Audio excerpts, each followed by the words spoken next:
یہ سفیر ہے، یہ بدر منیر ہے، یہ روشن دماغ ہے، یہ روشن ضمیر ہے، یہ ان کی وفائیں پیاری، ان کی ادائیں پیاری۔ حضرت یوسف علیہ السلام ایک جگہ سے جا رہے تھے، آواز سنی، ویرانے میں کوئی آواز دے رہا ہے، سبحان من جعل الملوک عبیدا بالمعصیہ وجعل العبید ملوکا بالطاعہ۔ پاک ہے وہ ذات جس نے بادشاہوں کو نافرمانی کی وجہ سے غلام بنا دیا اور غلاموں کو فرما برداری کی وجہ سے وقت کا بادشاہ بنا دیا۔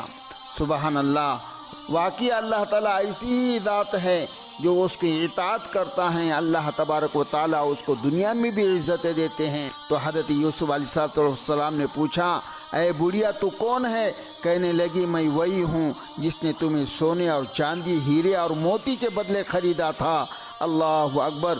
زلیخا کو یوسف سے محبت تھی، ملکہ سے ہٹا کر بھکارن بنا دی گئی، اور یوسف علیہ السلام کو اللہ سے محبت تھی، اللہ نے غلامی سے نکال کر وقت کا بادشاہ بنا دیا۔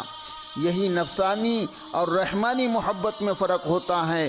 ہر دور ہر زمانے میں جو یوسف علیہ السلام کے نقش قدم پر چلیں گا، اللہ اسے فرش سے اٹھائیں گے اور عرش تک کے پہنچائیں گے، اور جو زلیخا کے نقش قدم پر مخلوق کی محبت میں گرفتار ہوں گا، اللہ تعالیٰ اسے ملکہ کے درجے سے ہٹا کر اس کو بھکارن بنا کر کھڑا کر دیں گے۔ اس لیے اللہ کی محبت اصل ہے، ہمیں اللہ تعالیٰ سے اللہ کی محبت مانگنے کی ضرورت ہے۔